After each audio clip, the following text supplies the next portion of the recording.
Hawks Bucks Game 5 tonight. The Bucks will be losing a lot of production with the absence of Giannis, as the Greek Freak is averaging 28 points, just under 13 rebounds, along with 5 assists in these playoffs. He will be the 10th All-Star to miss time this postseason. Trae Young also questionable to play tonight. The 22-year-old averaging just under 30 points, 10 assists this postseason. Talk about production. Max Kellerman. Yeah. Max, which star return is more important for their respective team in advancing in this series? The answer is Giannis. I mean, I just saw no Giannis, no Trae Young. What happens? The Hawks won.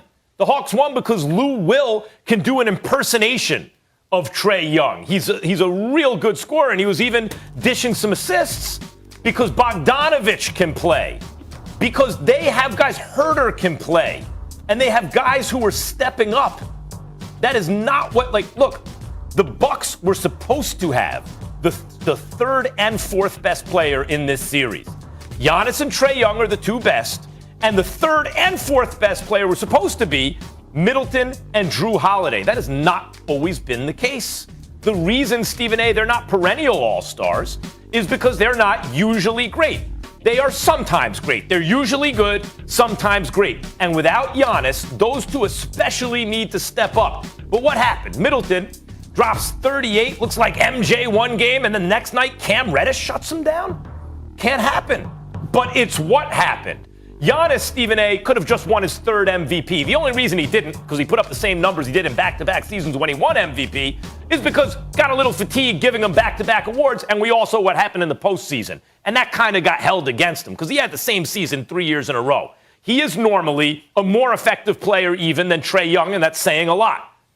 And they need him now more than ever. We disagree because I believe the Milwaukee Bucks, even without Giannis Antetokounmpo, have the talent and the experience to beat the Atlanta Hawks. Trae Young is averaging 32 and 6 this series on 47.9% shooting from the field. Now, I don't know what damn Atlanta Hawks game you watching, but Lou Williams can't imitate that. Not that average. He can have a game, but that's not what Lou Williams does. He can put up buckets, and we've seen him put up buckets in prolific fashion, but not in the last couple of years, not on this level. Trae Young is cat quick. He can pass the ball. He forces you to spread your defense out, opening up lanes for guys on the interior, not to mention creating open shots for other dudes, as opposed to just taking dudes off the dribble one-on-one or catching and shooting like Lou Williams does. Here's the reality of the situation, and this is why I continue to say he's the most important player, because without Trae Young, I don't believe the Hawks have a chance of winning this series. If Trae Young is there, you have a chance even with Giannis healthy. So imagine what chance you'd have without Giannis there. That's how I view it. I think with Middleton and Drew Holiday, what they're supposed to be, Max, should be enough to beat the Hawks, which is a more accurate way to say that. What they're supposed to be with the Atlanta Hawks. With the Atlanta Hawks, it's all about Trae. If you're talking about getting to the NBA Finals, it's all about Trae. What they're supposed to be, I agree with you. And that's what I'm challenging. You know, it's not like Collins had a great game last game, but he might be the third best player in the series. Like, you have some guys to choose from. Who's the third or fourth best player in the series? Brand name-wise, it's Middleton and Holiday. They've been around. They've each made at least one all-star team. Middleton's made two. But in fact, not just by reputation, but in fact, that has not always been the case, even in this series. And that's the problem. Giannis is the guy that makes the Bucks, oh, wait a minute, you got to deal with this. And now, hey, let's get a little contribution from Middleton. We can win this thing. But without Giannis, not only does Middleton have to show up every night, but Drew Holiday has to take over running the offense. Now, I think they could do it. I thought they could, especially against the team in Atlanta. It's not like they're playing Brooklyn. But they got to do it. They haven't done it so far. Yeah, but I think that what you're trying to say is that they have to do it, and I'm saying one of them has to do it. If one does it without the other, they could still beat the Hawks. If Trae Young ain't there to do it, they ain't winning.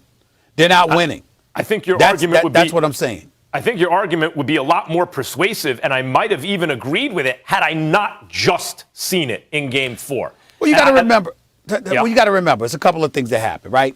The Milwaukee Bucks gave up their lead in the first half. And then you remember they came storming back, and Giannis was unstoppable. And you sort of got the impression, okay, they stole one from us in game one. We stomped them in game two. We came back and took game three and reclaimed home court advantage. And not only that, Max Kellerman, even though I know this is not a popular thing to say, Max and Molly, but I'll say it for you anyway. Okay. I keep telling y'all, distractions matter. And when you're in a place like the ATL and you have an off night, Now, it's one thing if you played and you got back-to-back and there's no nights off and then you're flying into that city the same day. But when you got time to hang out in places like the ATL, it might take you a little while to get your game together before you turn on the afterburners. Just trust me on this. Also, an unpopular thing to say, but let's be honest, both teams need their stars. Let's keep it rolling here, guys. Led by heading back to the finals for the first time since 1993, Chris Paul is going for the first time in his career. CP3, what do you think? Chris Paul is in the NBA Finals. What do you think when you hear that sentence? Man, it sounds damn good. Damn good. It's been a lot of work, man. A lot of work. Going to a new team, everybody staying the course. That team fight hard. T. Lue, unbelievable coach. Chauncey Billups, my big brother. So many ties to that team. But damn, this feels good. We knew they broke. We knew we broke them. I mean, it's no better sign of defeat than knowing that moment, that moment where it's like competition meets and you can't do anything else to help your team overcome that situation. He just broke. And that's what we was trying to reach. All right, so Patrick Beverley, who was ejected in the fourth quarter after shoving Chris Paul in the back, tweeted this apology: CP3, emotions got the best of me last night, gang. My bad. Wasn't meant for you. Congrats on making it to the finals. Best of luck. Stephen A. Smith. Yeah. Did the Suns break the Clippers?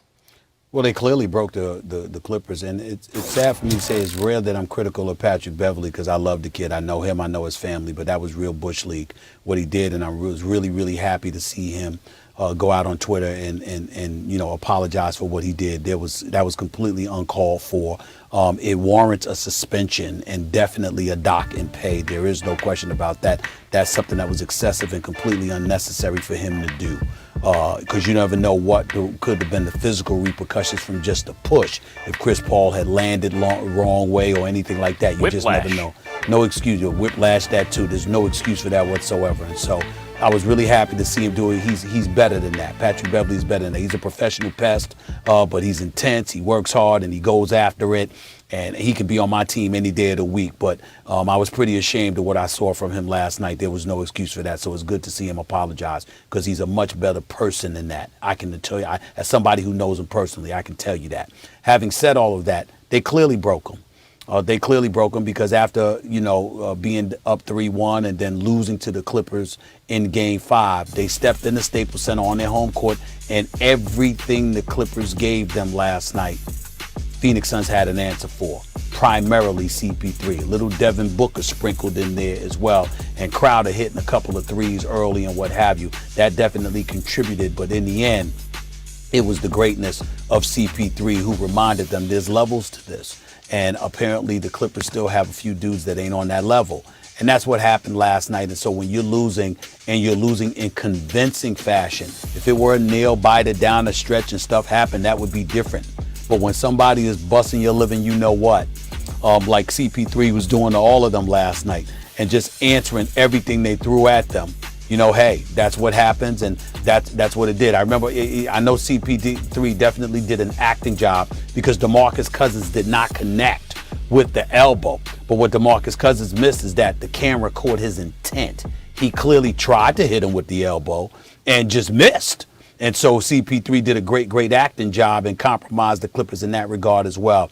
In the end, the Clippers knew that they didn't have enough, and they resorted to some tactics that are highly questionable. And it's just sad that it ended that way, but it's not that sad because everything is all right. Everybody's okay. And that's where you go with it. The Suns did not break the Clippers. They may have broke Patrick Beverley, but Patrick Beverley fixed himself by sending out that tweet, Stephen A. I agree with you. He messed up. He was, Chris Paul was going off. Patrick Beverley was helpless to do anything about it. He's a very competitive guy. His emotions got the better of him. He messed up, and then he owned it. So So there's that. But I don't think they broke the clip. Look, the Clippers are clearly better than the Suns. They were missing their best player. Kawhi Leonard didn't play, and they still were playing in a game 6.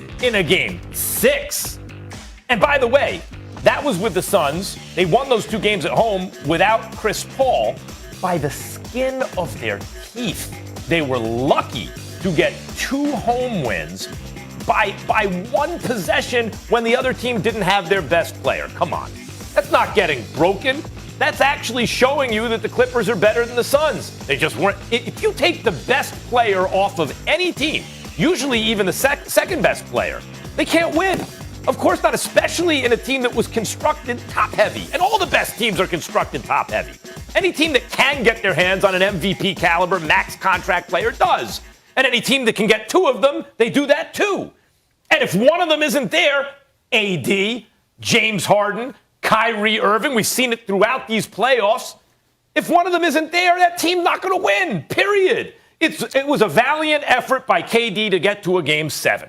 Even though they lost 4 out of 5, it was a valiant effort for any team to extend a series without their best player. That's all that happened to the Clippers. You were born in the Bronx, were you not? Correct.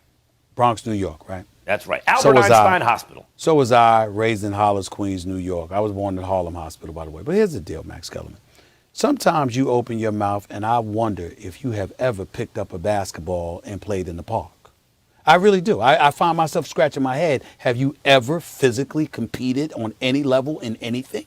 Because, Max Kellerman, the fact that Kawhi Leonard was injured has nothing to do with the point that's being made about the Suns breaking the Clippers. Because when you're on the court without your guy, all you're thinking about in that moment is how you're feeling. You're not thinking about, oh, well, you know what, we all right because we know we better than them if we had Kawhi. You might think about that when you go in the locker room. You might think about that today, now that you're 12 plus hours removed from getting eliminated from the postseason, as you go through your exit interviews and you have an opportunity to reflect on the season that was and that could have been had you had all your ducks in a row. But in that moment, as they were playing this game last night, trying to overcome one deficit after another, after mounting another, okay?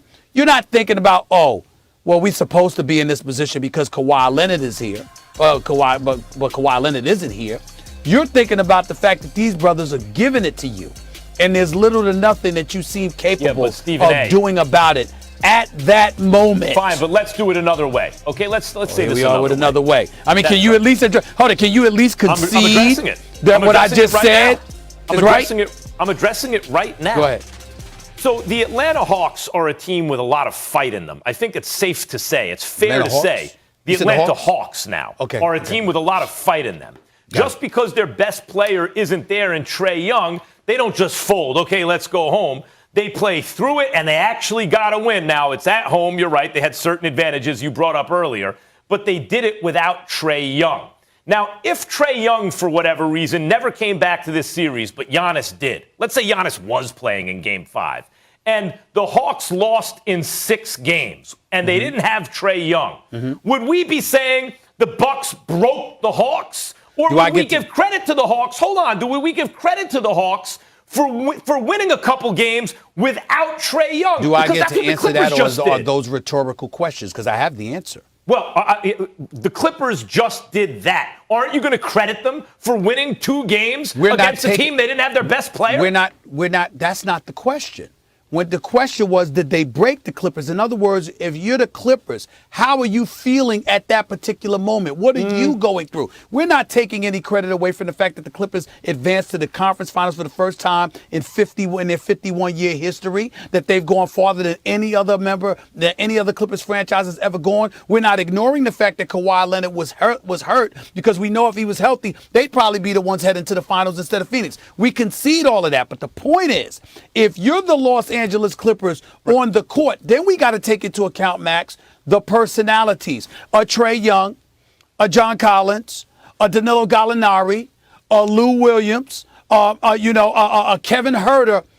Their personalities, I think anybody that watches these teams play, the personalities are a little bit different than DeMarcus Cousins, Patrick Beverley, Marcus Morris Sr., guys like that. Well, it's hold on. a little bit different. If you're going to say break, the way I take that to mean is not just you're feeling bad. It's like you give up at a certain point. You got, like, what Jay Crowder's talking about is they knew they couldn't win. At a certain point, Stephen A., it's mathematical. You know there's not enough time to come back. And that's what happened. And that's to Chris Paul's credit, not to the discredit of the Clippers. So at a certain point, the Clippers understood, damn, we don't have enough time to come back. You want to call that the moment they got broken? No, well, that's the moment you knew they were going to lose. You watching on TV, you knew the same as the Clippers knew. Well, that's different than getting broken, like you've given up, like you can't do anything about it. You're the only person I know that would have that definition of being broken. You think broken? So what's the definition? Let me finish. Be quiet and let me finish. I'm not talking about them giving up. I'm saying things that get you out of your character. Clearly, many, many times throughout professional sports history, not just with basketball, but with football and other sports, particularly where physical confrontations taking place, as opposed to you playing baseball and you're in an outfield or something like that. When you have competition and you are at your wit's end, there are many instances where people get out of character because they can't deal with the level of frustration and disappointment that comes with losing in that fashion. So that's what I mean by being broken, where you have deviated from your normal form of character and you've gotten a bit worse because the circumstances are a bit too much for you to take. It doesn't mean you gave up.